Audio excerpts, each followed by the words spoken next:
Tov Boker Tov Beshem Hashem Naaseh Ve Natzliach. On a 2 shiurim ce matin, 2 askarot.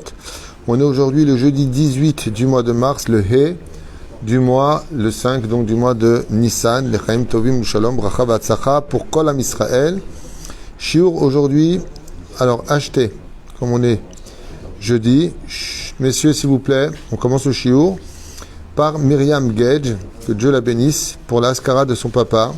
Yitzhak ben Myriam, c'est ses 12 mois. Roi Hashem Tenachenu Began Eden Elion. Ensuite, on aura une deuxième askara, Cynthia, pour payée par Cynthia El Grabli, pour l'askara aussi de son papa Yitzhak Sebak ben Saouda et Sarah. Donc on verra ça Bezrat Hashem tout de suite après. On pensera en même temps à l'élévation de l'âme chez le Kol Mété Israël, ou Bichlalam, Georges Eliaou ben Simcha Alice, Shane bat Fidja, Denis Simcha bat Lola, Tziporaz bat Zeligman Levi, Yehudassine ben Eliou Sayak, Gérard Grulik, Chaim Aaron Yosef ben Esther. Tu vois, l'argent. Ça pleut. Magnifique. Chaim Aaron Yosef ben Esther, Yosef ben 1. Ça pousse pas, non. Ben Rachel, Huguet Shira Chaya bat Ivan Mesaouda, Myriam bat Simcha Zerbi, Michel Simcha bat Esther, David Eli Baruch ben Marcel Michal. Si on peut fermer la porte, ce serait bien, s'il vous plaît. Veille Sarah bat Hnina, Dada Mesaouda bat Esther. Roi Hashem Tenachena, Began Aiden Elion.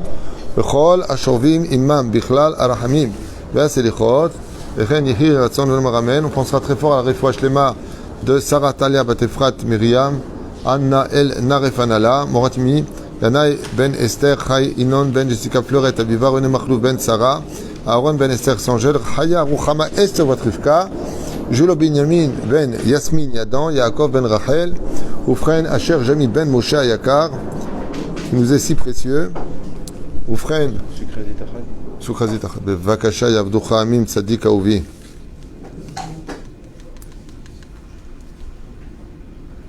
Sophie Léa Bativet Baya.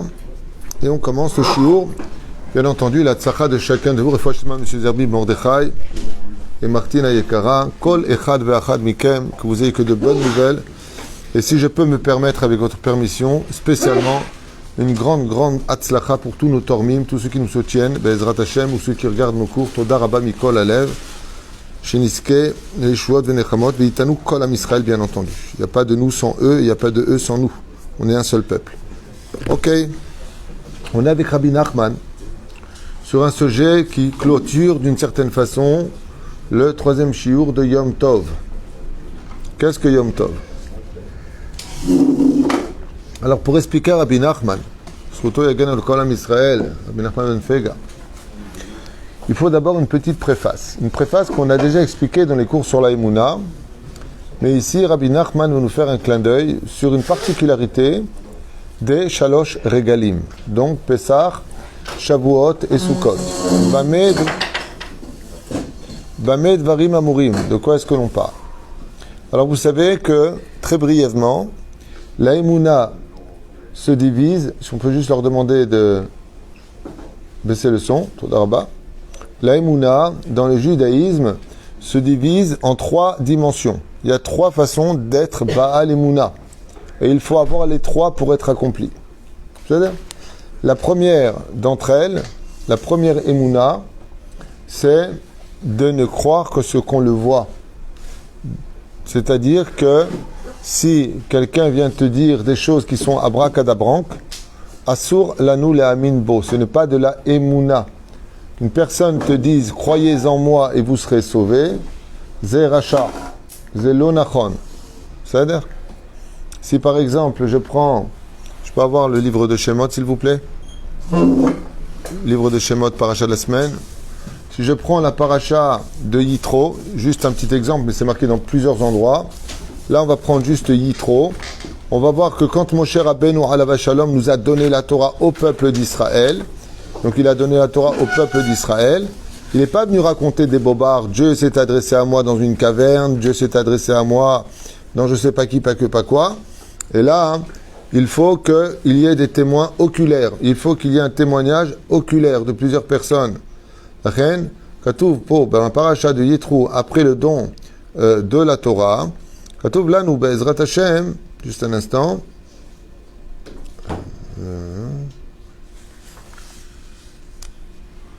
הנה, פרשת יתרו, עליית שביעי, וכל העם רואים את הקולות ואת הלפידים ואת כל השופר ואת הארי עשן, והרם וענו ויעמדו מרחוק.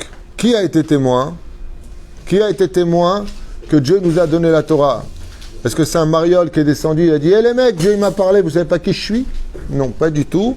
Vechol ha'am, tout le peuple d'Israël, ro'im, tout le peuple a été témoin que Dieu s'est adressé à Moshe, qu'il a donné la Torah. Kol ha'am ro'im ha'kolot, ve'lapidim, les éclairs et tout ce qui va avec le chauffard, ve'arashan et toute la montagne remplie de fumée, ha'ar ha'am ve'yanu ve'yamdu merachok, ils ont une peur. Vayomru el Moshe, daber ata imanu benishma'a. Ils ont dit tout le peuple à Moshe. Dis à Dieu qu'il arrête de nous parler directement, qu'il te parle à toi. D'accord? De peur que nous meurions. Ça, c'est la Emouna. La Emouna, c'est de ne croire que quand on voit. Si on ne voit pas, Nigmar Asipur, Assur Lanou le Amin. Sinon, tous les débiles qui vont se lever en te disant faut que je te parle. Qu'est-ce qu'il y a? Faut que je te dise. Tu ne sais pas qui je suis. Si tu es, je suis Mashiach. Dieu s'est adressé à moi. Celui-là, Ezrat Hashem, tu lui offres une glace parce qu'il n'est pas bien le pauvre. Petite glace gentille comme ça. Tu l'emmènes quelque part, tu essaies déjà de te sauver la vie avant d'essayer de sauver la vie des autres. C'est-à-dire, Avalpo Nachnu Roim, que la Emouna, comme les diplets, pourquoi la Emouna est basée sur ce système de racomplet d'où est sorti le peuple d'Israël? Parce que c'est cartésien. Nous sommes rentrés, 70, c'est marqué dans la Torah.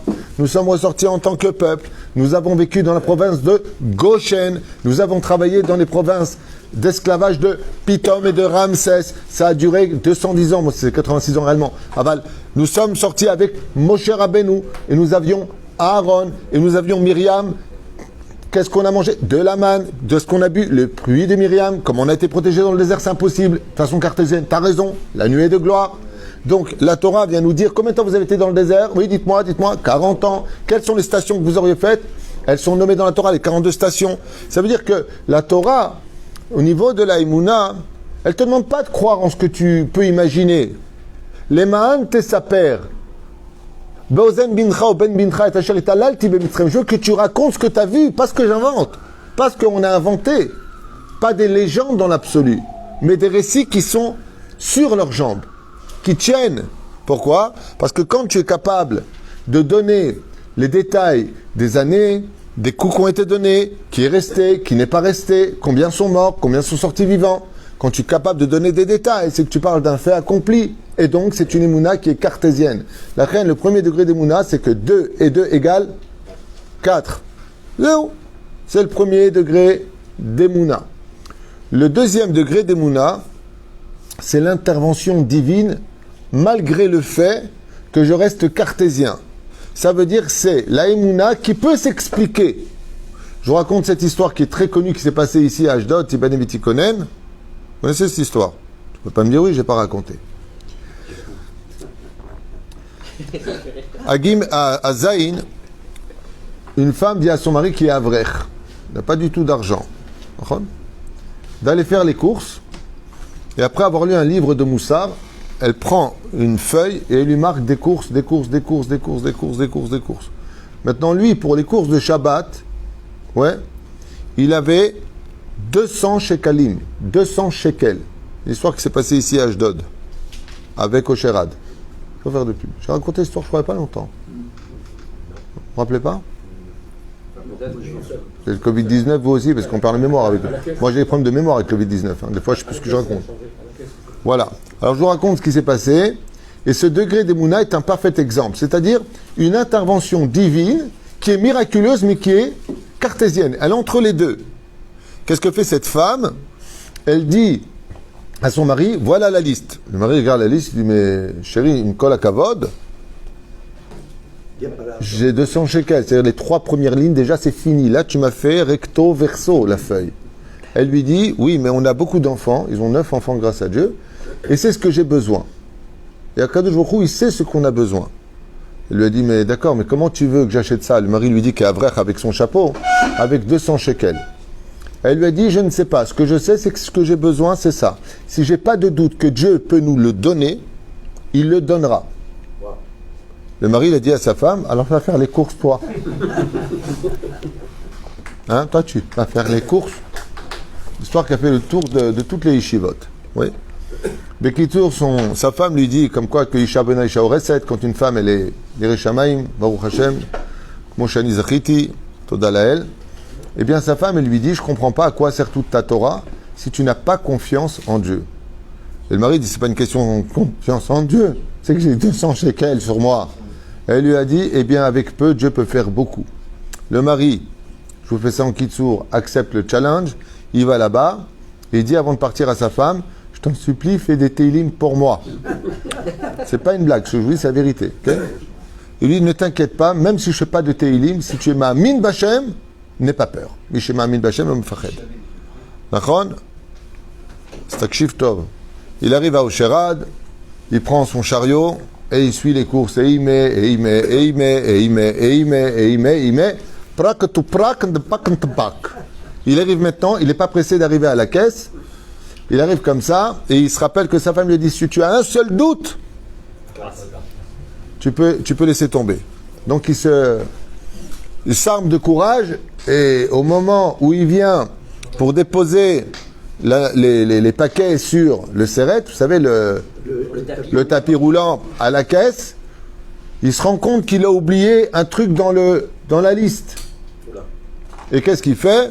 Il dit à la caissière, 2 secondes, j'arrive, je vais chercher, je crois, des œufs, je ne sais pas ce qui manquait, mais en tout cas, il manquait quelque chose. Le temps qu'ils reviennent, il voit un malabar d'1,90 m, tête rasée, avec les tatouages sur les bras, et lui dit, excusez-moi, monsieur, mais j'étais avant vous, mais très, très, très discrètement, comme ça, très posément. Je suis juste parti chercher les œufs, vous pouvez demander à la caissière, vraiment, je m'excuse.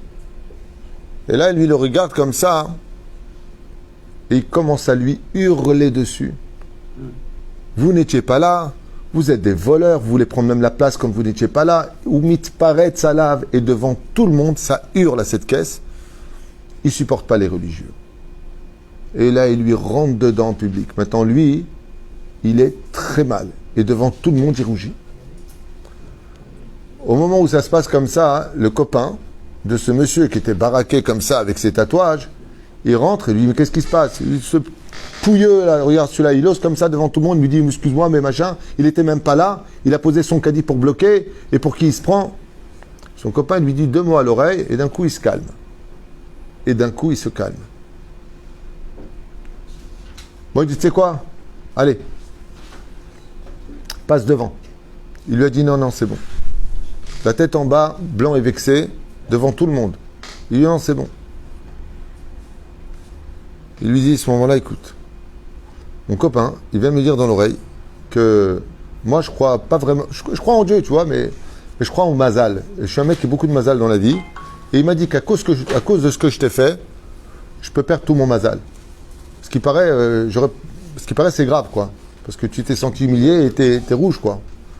Et il lui dit, pour être humilié, tu m'as lessivé, il lui a dit. Tu m'as... Adassof. Il lui dit, qu'est-ce que je peux faire pour me faire pardonner? Tu sais quoi? Regarde, fais-moi plaisir. Passe devant moi, à l'ail. J'ai comme ça à l'ail. L'oignon, l'ail, mazé à l'ail. Il lui a dit, fais-moi plaisir. Pour me faire pardonner, non seulement tu passes devant, mais tout ce que tu as dans ton chariot, c'est ma capara pour moi. Ça m'apprendra à m'énerver et d'avoir trop d'orgueil. Il lui dit, d'accord, malach. Il dit, oui, malach. Non, tu comprendras plus tard, il lui a dit. Il prend tout, il met là-bas, il sort ses 200 shekels, prenez ma carte. Même les 200 shekels, il les a remis dans la poche. Il lui a payé 2500 shekels de course. Maintenant, lui, il se retrouve dehors, il a oublié un détail. Comment il retourne? Il lui dit, t'as une voiture quelque part, quelque chose, Chaver? Il lui a dit, non, je suis venu en bus. En bus? Mais comment tu vas faire un bus ils sont marrants les religieux. Il lui a dit, tu sais quoi, bouge pas un instant. Il arrive avec un 4x4 Mercedes à 860 000 shekels. Ouais. Il lui charge tout derrière et il le dépose en bas de la maison. Chérie, est-ce que tu peux descendre? Je suis en bas de la maison dans le carrosse de Cendrillon. C'est le beau carrosse. Les enfants, ils descendent. Sa femme regarde par la fenêtre. Elle dit, ça, je n'avais pas demandé dans la prière. C'est pour Amiti Rabotai. Le mec, il est avec une Mercedes noire, magnifique. C'est le 4x4 Sgan Fine, avec les cuirs et tout. Et en plus, il l'aide. Il lui descend tout. Il lui serre la main. Il lui dit, Toda Rabba, Mamash Mechila, ça m'apprendra. Il se calme. Ils ont monté les courses en haut. Et sa femme lui dit, tu vois qu'avec 200 shekels, on peut acheter. Il lui a dit, non, chérie. Les 200 shekels, ils sont là.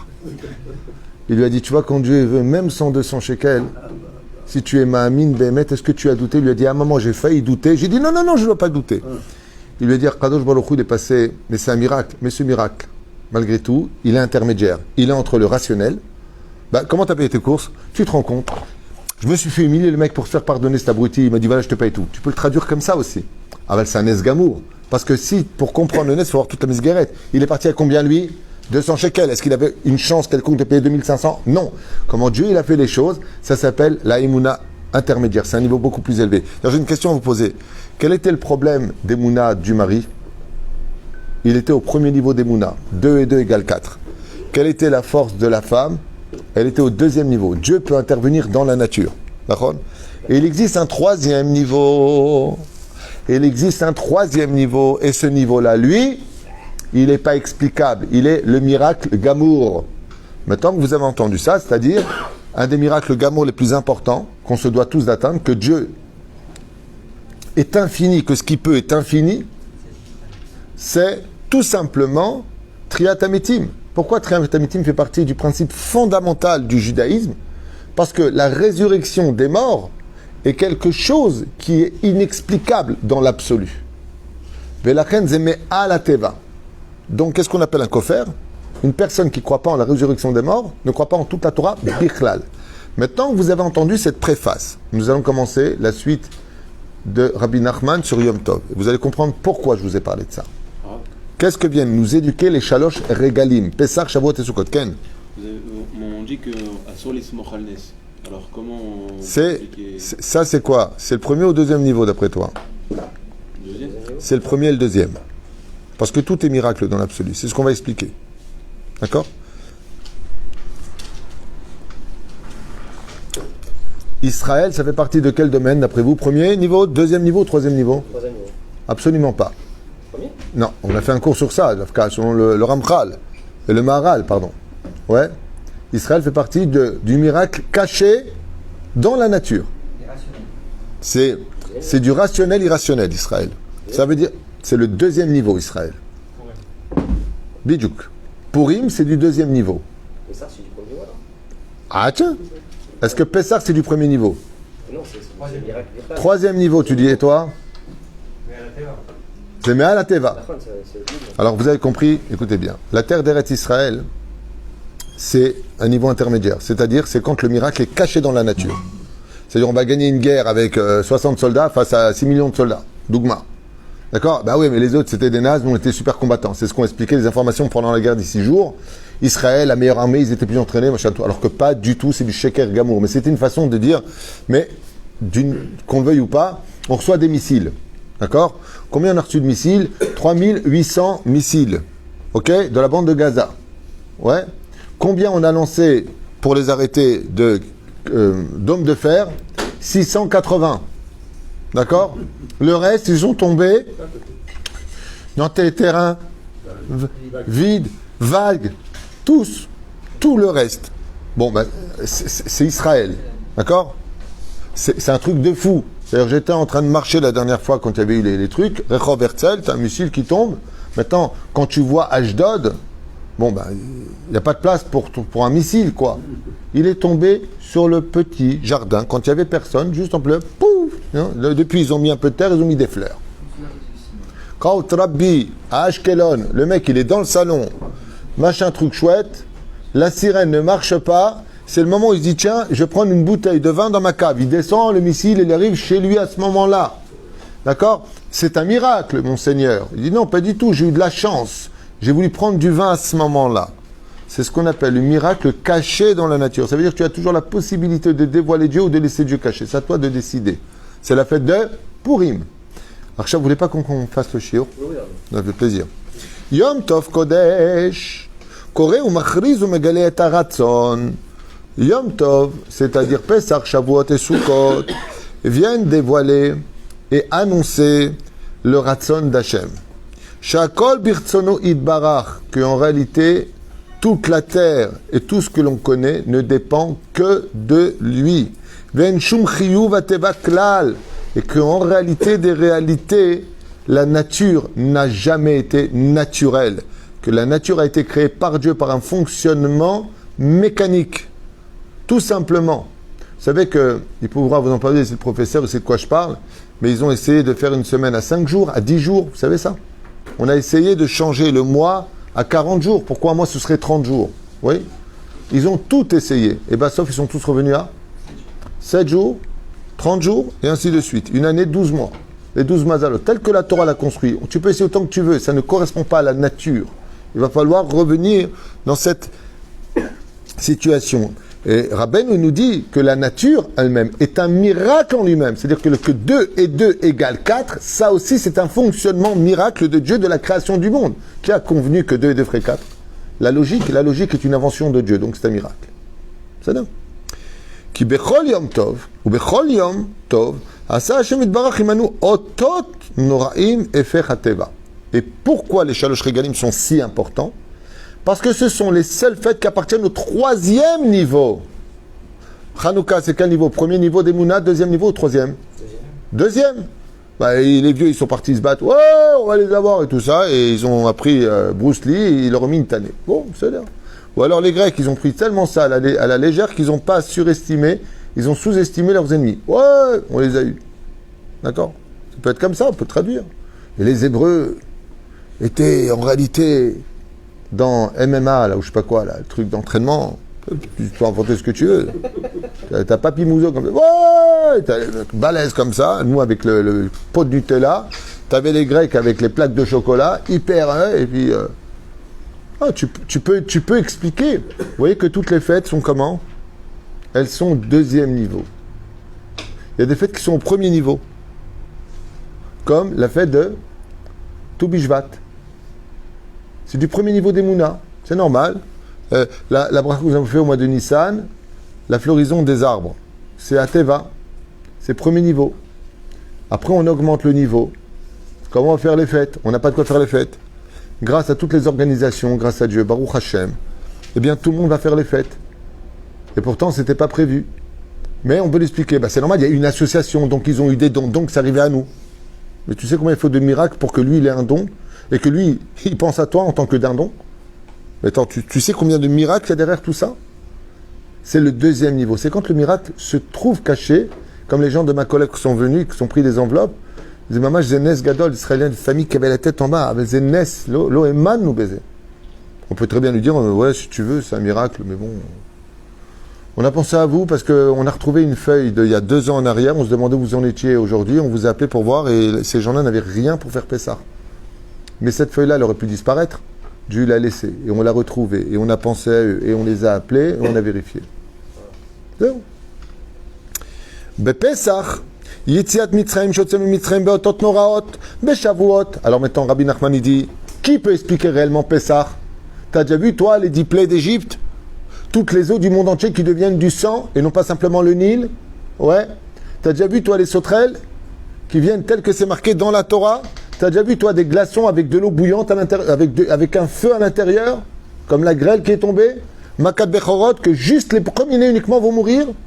T'as déjà vu ça? Que les animaux des Égyptiens étaient touchés par la shrine, par la peste, je sais pas comment tu appelais ça, mais pas, c'est-à-dire que tu avais un cheval d'un juif et un cheval d'un égyptien, celui égyptien il mourait, l'autre non. T'as déjà vu ça? T'as déjà vu toi la mer qui s'ouvre en 12 ponts et que le sol devient du marbre? C'est inexplicable.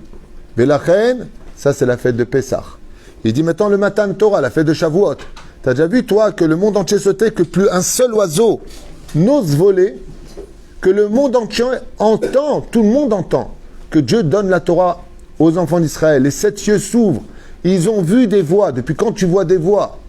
Jacques-Claude, elle entendait des voix, ils l'ont crucifié. Hein? Mais en plus de ça, là tu vois des voix. Alors qu'est-ce qu'ils vont faire de nous? On entend des voix. Ouais. C'est Me'al Teva. Le don de la Torah, il est surnaturel. C'est le miracle du 3e niveau. Dieu peut tout. Il peut faire voler un homme dans les airs. Il peut... Machelo Tirtse. Comme Rabbi Yossi, une fois, il a voulu visiter le monde des océans. Il a pris Hachem, il a prononcé le Shem Amforash. Il est descendu dans l'océan. Il a même rencontré le Léviathan et tout. Il est parti avec lui. Tu imagines le mec, il est dans les eaux comme ça. Et l'attention, sans les bouteilles. Combien de temps tu peux rester sans respirer? C'est Me'al Teva. C'est-à-dire que ça, maintenant, ça devient inexplicable. Le champion du monde d'apnée, il a fait 24 minutes. Là, lui, il est parti pendant 3-4 jours dans l'eau. Les requins, les machins et tout. Il marche dans l'eau, dans l'océan. Et il voit les trucs. Et quand il est revenu, il a dit Marabouma Secha Hashem. Tu te rends compte? C'est impossible à imaginer. Il dit Matan Torah, c'est Me'al Teva. C'est pas quelque chose qui est explicable sur le domaine fonctionnel, cartésien. C'est pas possible. Vechen, la fête de Sukkot, la nuée de gloire qui t'accompagne partout où tu vas, qui devient feu la nuit et qui devient transparente le jour pour te guider, ça aussi c'est Me'al Teva. D'accord? Donc qu'est-ce que dit Rabbi Nachman? Que les Shalosh Regalim, viennent nous apprendre une dimension nouvelle, que Dieu peut faire des miracles qui resteront, Bezrat Hashem, sans réponse pour le monde scientifique, comme on le voit dans beaucoup de cas où les scientifiques peuvent expliquer comment les choses peuvent arriver, mais pourquoi ils ne savent pas. Pourquoi c'est arrivé, ils ne savent pas. Mais comment vont te dire, bah voilà, il y a eu ça, il y a eu ça, il y a eu ça, la comète de Halleck qui passe tous les 70 ans, mais pourquoi tous les 70 ans? Pourquoi ça se passe d'Afrique comme ça? Et si elle passait 80 ans, t'aurais dit, bah oui, elle passe tous les 80 ans. Donc c'est comme pareil dans la médecine. On peut t'expliquer comment les choses peuvent arriver, mais pourquoi elles arrivent? Non, parce que c'est la nature, ils te disent. C'est la nature de l'homme.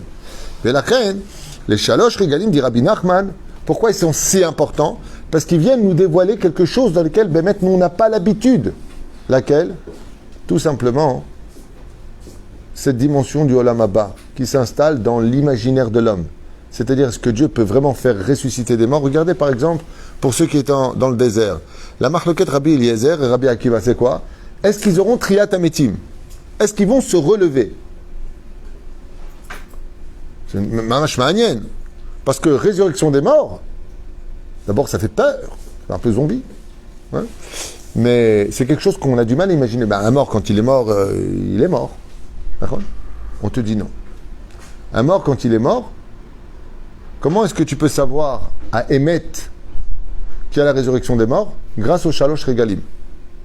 Pourquoi? Par exemple, d'où est-ce qu'on sait qu'il y a la résurrection des morts? Az Yashir Moshe Bnei Israël. Az, Milshon Atid. Ça peut être au passé, ça peut être à venir. Az Yashir Moshe.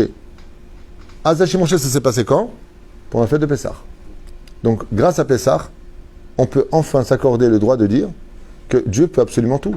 Comme la question qui m'a posée, j'ai fait une émission avec Torah Box, et quelqu'un posait la question, il dit, est-ce qu'on peut vraiment imaginer que Moshe, franchement, il faisait 5 mètres de haut? Est-ce qu'on peut vraiment imaginer que... Je dis, mais alors dans ce cas-là, toute la Torah, tu ne peux pas l'imaginer, parce que ce qui est marqué dedans, c'est abracadabra.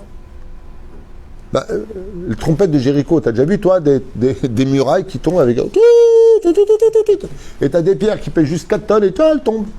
Tu as 2 pierres qui disent comme ça, oh punaise, Robert, qu'est-ce qu'il y a? T'entends le chauffeur? Ouais, viens, on se casse. C'est débile. Avec des trompettes de Jéricho, avec des chauffarottes, tu vas faire tomber des murailles. Des murailles, pas des cailloux, des murailles. Imagine que ce soit, tu sais, les trucs qui font boum comme ça, qui envoient des ondes, je comprends. Avec des petits vieux comme ça. Mordechai, oui, Tzrak, oui, t'as les murailles qui tombent. Attends, bah, remets toute la Torah en question. Le roi David qui se bat contre 2 lions et un ours. Même dans le cirque, ils font pas ça. Dans ce cas-là, remets-toi en question. Toute la Torah est à remettre en question. Parce que dans la nature se cache le surnaturel. Et car les Shalosh Regalim viennent apprendre que Dieu peut faire des actions terribles que l'esprit humain ne peut pas comprendre. À l'image de quoi? Regardez bien ces 3 niveaux d'Emouna. À l'image de quoi? On a 3 sortes de mitzvot. Mishpatim, mitzvot et chukim. On a les mitzvot qui sont naturels, comme par exemple le respect des parents. Il n'y a pas besoin de Dieu, ou ne pas voler, ne pas tuer, ne pas mentir. Merci beaucoup Hachem de nous avoir appris ça. N'importe quel abruti sur terre sait très bien que pour créer une société équilibrée, il ne faut pas ça. Donc pourquoi Dieu nous le demande? C'est ce qu'on appelle les mitzvot conventionnels que tout le monde accepte. C'est normal. C'est une normalisation de l'état humain. Dieu te les demande. C'est ce qu'on appelle la émouna cartésienne. Le deuxième degré, c'est quand le miracle est caché dans la nature. C'est-à-dire, tu peux dire que c'est Dieu, tu peux tout à fait prouver que c'est pas Dieu. C'est impossible pour moi, mais quelqu'un peut très bien dire, bah voilà, tu as eu de la chance, hop, on peut le traduire en l'appelant Monsieur Chance. Tu as eu du mazal sur ce coup. D'accord? Très bien. Donc, ça c'est quoi? Ce sont les mitzvot qu'on a reçus, comme les tefilines, entre autres, quoique les tefilines, il y en a qui disent c'est un roc, le méchané. C'est-à-dire, mais qui ont des explications comme le talit et autres.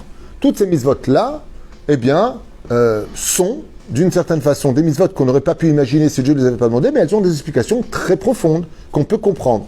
Et puis, il y a les chukim.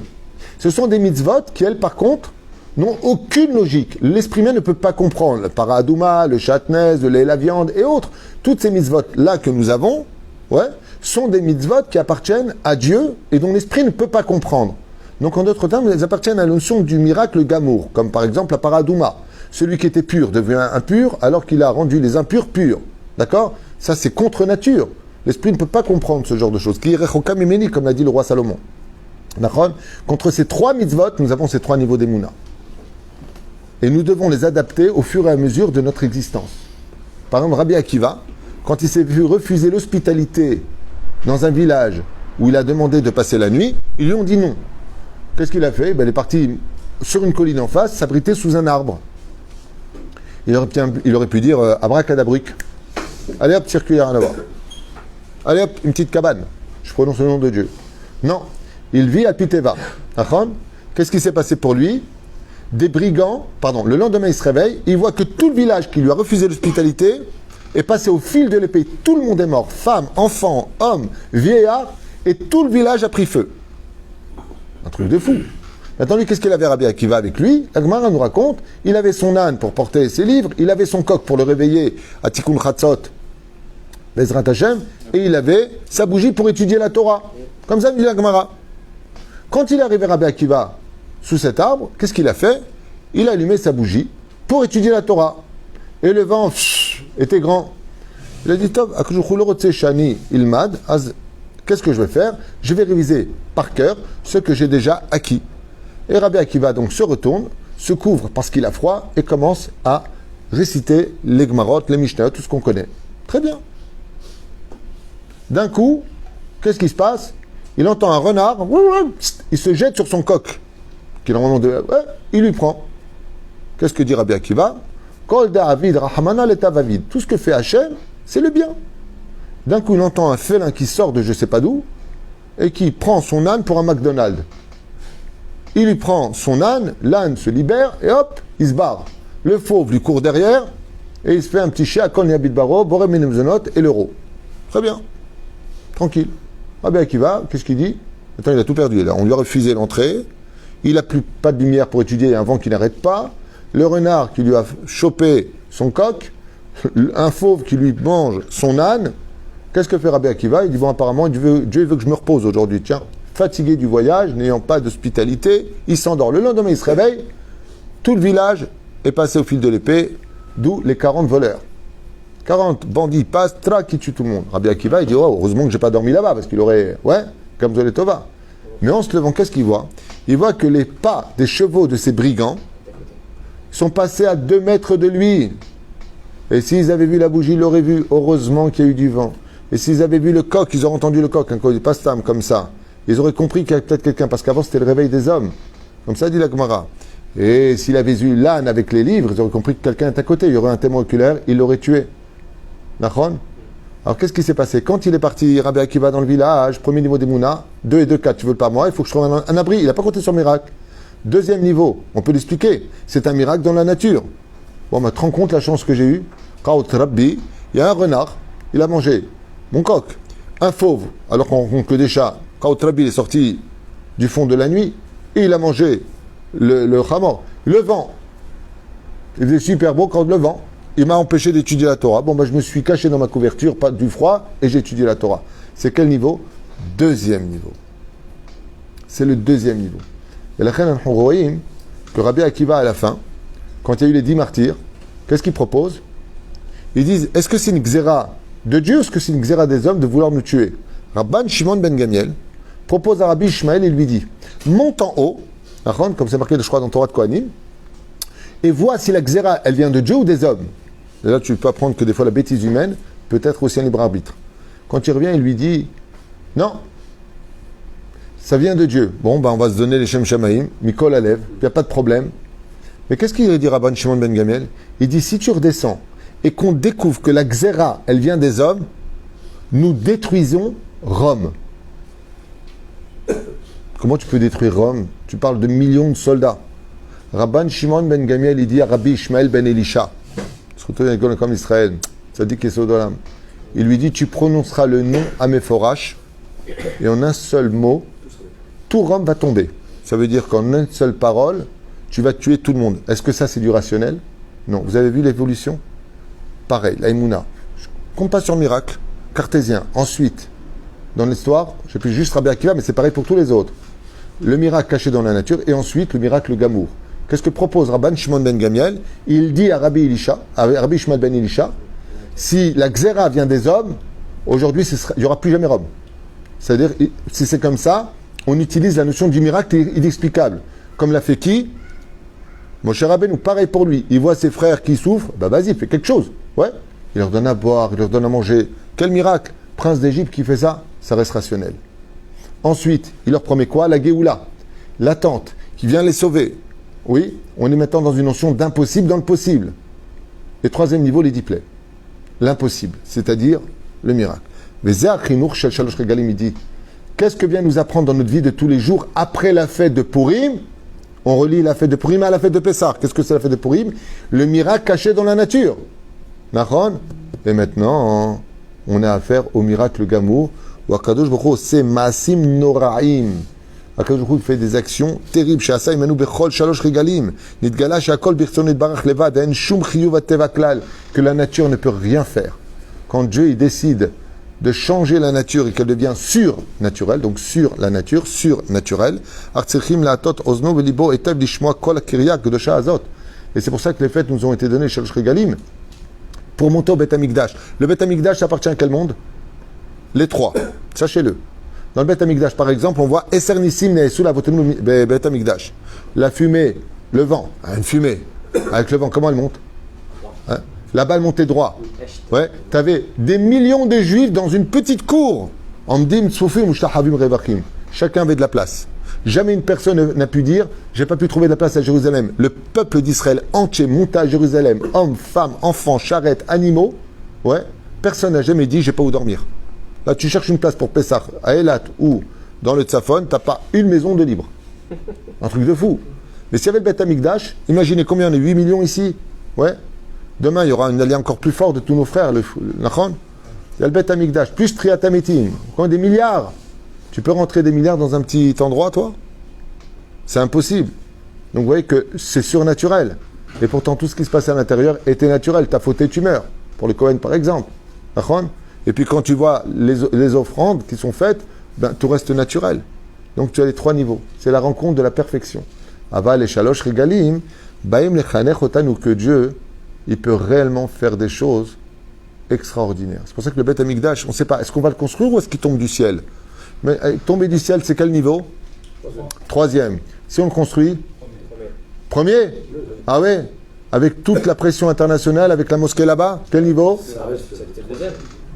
C'est le 2e niveau. De reconstruire aujourd'hui le Beth Amikdash, c'est le miracle dans la nature. D'accord? Et c'est pour ça que Yom Tov, nous avons Vesamarta Bechagecha. Pourquoi Vesamarta? Parce que là, tu ne peux pas dire que Dieu n'existe pas, puisqu'on est dans le 3e niveau. Beyat Chazaka ou Bizroa Netuya. Kifi Mashezoche Lishma Belibo Kol Akirya Anal, Shel Yom Tov, Shakol Birsono Itbarach Levad. Et qu'en réalité, tu te rends compte que Yom Tov, en réalité, réunit les 3 dimensions en lui-même, parce que pour y arriver, tu passes par le côté cartésien, ensuite le miracle dans la nature, et ensuite tu n'as affaire qu'au miracle. Kemochen Zoche Lisimchat Yom Tov. Veze Zochin Alide Tzedaka. Alken Srichim Larbot Bitzedaka Kodem Kol Regel. Et comment est-ce qu'on peut y arriver? Pourquoi est-ce que, avant le Shalosh Regalim, on nous demande beaucoup de Tzedaka? Il dit parce que la Tzedaka, c'est un des miracles les plus profonds de la nature. Aledeze Meorer, il vient réveiller en lui le srout de voir le miracle qui est Me'al la Teba. Kedeliskot Aledeze les Simchat Yom Tov Beshlimut. Et ainsi donc, grâce à la Tzedaka que nous faisons, on peut réellement, avant la fête de Yom Tov, les Shalosh Regalim, ressentir la Gdusha de Yom Tov, que ce soit pour Pessah, Shavuot et Sukkot, qui sont Me'al la Teba. En d'autres termes, Rabbi Nachman finit en nous disant, grâce à la Tzedaka, un homme peut vivre la troisième dimension. Comment est-ce qu'un homme peut croire en cela? Pourquoi? Parce qu'en réalité, la Tzedaka, c'est le plus grand miracle de la nature. La Gemara nous dit, quand tu donnes de la Tzedaka, Stam Dougma, j'ai 1000 shekels sur moi. Ouais. Je donne 100 shekels à la Tzedaka. Combien il me reste? 900 shekels. Ouais. La Torah te dit, il te reste 1000 shekels. Ah non, il ne me reste pas 1000 shekels. T'es teubé ou quoi? Regarde, mon frère. Un billet, 2 billets, t'es handicapé. Tu vois pas ce qu'il y a ici? T'es teubé à ce point-là? On lui dit, qu'est-ce que tu aurais voulu acheter avec ça? Ah, je vais te dire une chose. J'ai vu un stylo. C'est un exemple, n'importe quoi. Une robe, un stylo, un costume. 1000 shekels. La Torah, elle te dit, Nachon, Atatsodek. Aval, comme il te reste 900 shekels, quand tu vas aller te l'acheter, il va te dire le vendeur, pour toi 900. Si tu n'avais pas donné cette tzedaka-là, tu l'aurais payé 1000. Mais étant donné que, tu vas le payer 900. Et toi, combien coûtait de façon naturelle? 1000. La tzedaka, c'est quelque chose qui prouve qu'une personne a vraiment de la émouna. Oui, mais il t'amène au troisième. C'est pour ça qu'avant Yom Tov, tu donnes de la tzedaka. Kimcha d'épisra. C'est ce qu'il explique Rabbi Nachman. Si tu es capable de monter maintenant au niveau numéro 2, oui, il t'ouvre la porte au numéro 3. Que grâce à la tzedaka Kimcha d'épisra que l'on donne avant les Shalosh Regalim, on aura le mérite de vivre des miracles pendant toute l'année. Des miracles inexplicables. Où là, tu ne peux pas dire autre chose que Etzba Elokim I. Ça, c'est que Dieu. Tu peux dire que c'est toi. Zedvarim Shem Me'al Ateva. Mamash Me'al Ateva. Mais le message de Rabbi Nachman dans son livre, c'est de dire qu'en réalité, Dieu, pendant les Shalosh Regalim, vient nous faire comprendre que la nature est un miracle. La nature elle-même est un miracle, mais qu'il y a le surnaturel. Et les Shalosh Regalim appartiennent au monde du surnaturel. Pour bien montrer que Dieu est illimité et qu'il fait ce qu'il veut, et qu'en réalité il est partout. Que sa nature, que le côté cartésien, que le côté miracle, tout vient d'Hachem, tout comme toutes les mitzvot de la Torah. Respecter son père et sa mère, ce n'est pas qu'une logique humaine, c'est un ordre de Dieu. Des fois, nos parents ne mériteraient pas, peut-être qu'on les honore parce qu'ils ont exagéré, mais malgré tout, on va le faire. Comment? Parce que Dieu nous le demande. Une fois, une femme peut se fâcher avec son mari et dire, puisque c'est comme ça, tiens mon pote, tu vas te commander tous les soirs. Peut-être qu'elle a raison sur son domaine à elle parce qu'elle n'a pas été honorée. Aval, pour qui elle va faire à manger? Parce que Dieu lui demande. Descends pas à son niveau. Moi, j'ai vécu une situation tout récemment. Je voudrais savoir si c'est justement du niveau 1 ou du niveau 2. Je t'écoute. Il y a jeudi passé, précisément, je vais poser une mezouza sur un nouveau bureau. Ok? Je pose la mezouza et je la colle. Et au moment où je me détache, je vois que je l'ai collée à l'envers. Donc immédiatement, je la reprends. Donc tu es parti au bureau, tu as posé une mezouza pour ceux qui n'entendent pas. Voilà. Et donc, au moment où tu t'en vas, tu te rends compte qu'elle est posée à l'envers. À l'envers. Immédiatement, je la reprends, je la redécolle et je la remets à l'endroit. Ok. Je m'en vais. Toute la journée de jeudi, le bureau retourné. Personnel démissionnaire, clients, fournisseurs, partenaires, tout le bureau retourné. Ok, le bureau était complètement retourné. Complètement retourné. Dans la nuit, je dis c'est pas possible, il y a un problème. Je rappelle et je dis, je suis certain qu'à l'intérieur de la mezouza, le parchemin est à l'envers. Donc la personne, je lui dis, immédiatement ouvre, regarde, et le parchemin était à l'envers. Il remet le parchemin à l'endroit. Lundi matin, tout est remis d'aplomb. Les clients, les partenaires, les fournisseurs, les banques, tout absolument. C'est-à-dire, est-ce que c'est de l'irrationnel, c'est du rationnel, c'est du miracle? C'est le deuxième niveau. Il a fait Meod. Mais c'est énorme, je veux dire, c'est tellement flagrant. Baruch Hashem. Baruch, j'ai fait Meod. Top, vous avez entendu l'histoire de notre ami Mordechai, qui a donc pris un bureau, qui a mis la mezouza à l'envers. Il s'est rendu compte au dernier moment qu'elle était à l'envers, il l'a remis à l'endroit. Et donc, toute la semaine, jusqu'à ce qu'il ait changé la position de la mezouza en l'ouvrant, eh bien, tout était à l'envers. Les clients sont partis, la rate qui se dilate, le menton qui est trop long, une catastrophe. Et en ouvrant la mezouza, il s'est rendu compte que le parchemin était posé à l'envers et qu'en mettant à l'endroit, elle était retournée. Donc, Me'et Hashem Haïtazot, il a retourné sa mezouza, il a posé, et depuis, Baruch Hashem, il a fermé, et il a, Baruch Hashem, eu que du bonheur, tout s'est arrangé, et ainsi de suite. Sont venus les salariés aussi? Salariés sont venus? Les Salariés? Oui. Oui. Oui, ils sont venus. Voilà. Donc, vérifie ta mezouza, toi aussi, apparemment. Voilà. Baruch Adonai, c'était pour le premier shiur d'aujourd'hui de Rabbi Nachman ben Fegas, Ruto Eganenu, Toda Rabba. Chazak,